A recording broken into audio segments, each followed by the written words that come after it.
Mais um dia normal no formigueiro e uma formiga operária sai para trabalhar. Enquanto ela executa suas tarefas na sociedade, esporos de um fungo misterioso caem sobre ela. Mas por enquanto tudo bem, tudo sob controle. Até que umas 2 semanas depois, essa formiga começa a se movimentar de uma maneira diferenciada, com movimentos trêmulos e convulsões, e fica com uma vontade louca de subir em um lugar mais alto. Ela sobe em uma árvore, e em um galho ou uma folha, ela fixa os mandíbulas, morde, no caso, e fica ali. Enquanto o fungo misterioso forma seu ascoma para fora do corpo do animal, onde vão ser produzidos e liberados mais esporos para atacar mais formigas. Parece ficção, né?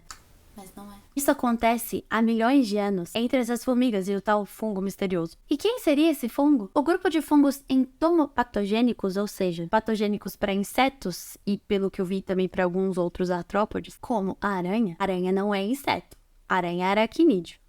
Inseto tem que ter 6 pernas. Enfim, o grupo de fungos entomopatogênicos que consegue fazer isso pertence ao gênero Ophiocordyceps. O mais famoso deles seria o Ophiocordyceps unilateralis. Os esporos, que são as estruturas que vão dar origem a novos indivíduos, caem sobre o corpo desse inseto, que tá ali vivendo a sua vida. E esse esporo começa a produzir e liberar substâncias, fazem uma abertura no exoesqueleto do animal, por onde os filamentos do fungo vão entrar. No caso, os filamentos são as hifas, e o conjunto de hifas é o micélio.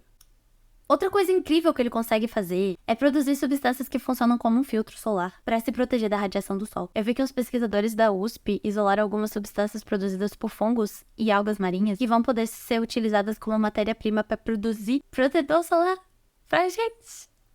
Exploradores da natureza. Enfim, foco nos zumbis. Os fungos, Ophiocordyceps unilateralis, vão absorvendo nutrientes, crescendo e espalhando seus filamentos pelo corpo do animal, atingindo primeiro os músculos e, por fim, sequestrando o sistema nervoso. Pelo que eu vi, ainda não está claro exatamente como ele faz isso, seja liberando uma substância química, neurotoxinas, neuromoduladores, ou alterando o DNA de maneira a mudar a expressão dos genes, influenciando no comportamento desses artrópodes. Então, voltando, o hospedeiro ele deixa de fazer essas atividades.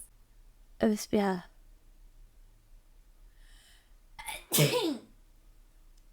Obrigada. Saúde, obrigado de nada. Enfim, o hospedeiro, ele deixa de executar suas atividades para subir em um lugar mais alto. Uma fonte que eu li disse que a formiga procura um lugar a exatos 25 centímetros do formigueiro. Porque isso ajuda na dispersão dos esporos do fungo, já que o fungo por si só não conseguiria fazer isso. E tudo acontece de novo. Essa estratégia de controlar o comportamento do animal foi essencial para que esse fungo se espalhasse por praticamente todo o planeta. Mas outra coisa muito interessante nesse processo é que formigas operárias estão constantemente atentas à presença de formigas zumbis. Porque quando infectado, o inseto adquire um comportamento antissocial e muito diferente dos outros. Então elas percebem, elas reconhecem a formiga, pega essa formiga e leva pra longe. Ophiocordyceps unilateralis, aqui você não fica. Você não infecta mais nenhuma formiga aqui, não. Chegou a mensagem. Sabe-se que cerca de 35 desses fungos Ophiocordyceps transformam insetos em zumbis. Mas um especialista em fungos parasitas do Jardim Botânico de Nova York, João Araújo, diz que podem existir até 600. Com certeza, algum desses 600 Ophiocordyceps infectam humanos. E a gente vai acabar igual aquelas pessoas do The Last of Us se a gente for ser escravizado por fungos.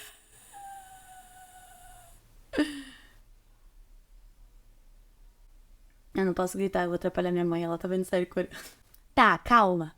Essa relação entre esses insetos, artrópodes, e o Ophiocordyceps é um processo que o fungo vem refinando dentro do seu hospedeiro desde antes de nós, seres humanos, começarmos a existir nesse planeta. Havia uma hipótese de que eles coevoluem, ou seja, evoluem juntos, há cerca de 45 milhões de anos. Quem disse isso foi aquele mesmo cientista, João Araújo, do Jardim Botânico de Nova York. Pesquisadores dos Estados Unidos e da Alemanha encontraram fósseis de folhas com marcas de preensão de formigas, quando elas, se fixam ali, que datam do período Eoceno, ou seja, 56 a 34 milhões de anos atrás, indicando que foram vítimas de fungos Cordyceps.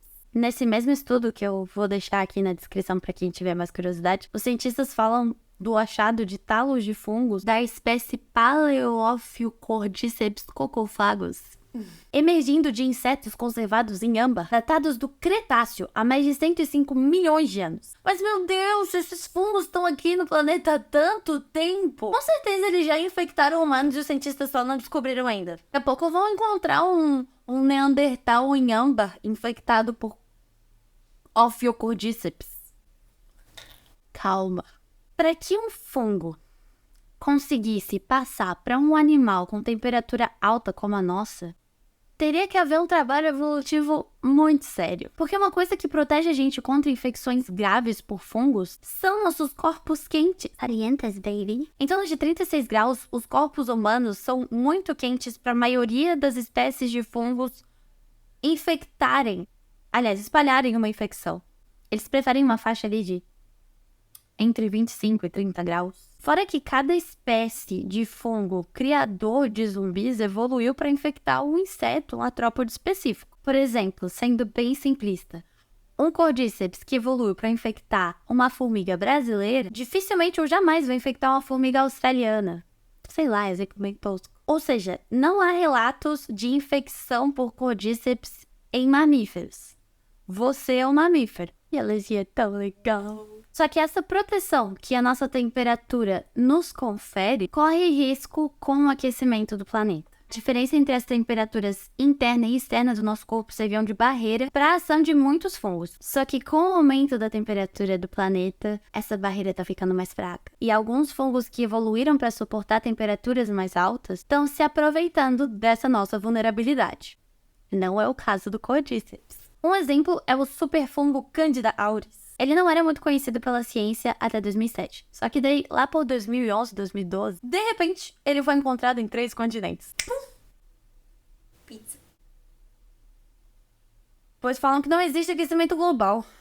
As consequências são enormes e estão em todos os lugares. Para pessoas com sistema imunológico saudável, combater esses fungos normalmente não é um problema, mas muitos não têm essa sorte. Os Centros de Controle de Doenças, o CDC, estimam que 30 a 60% dos pacientes infectados por esse fungo, Candida auris, morreram. Embora a possibilidade de terem problemas subjacentes torne difícil determinar o papel fundamental que esse fungo desempenhou.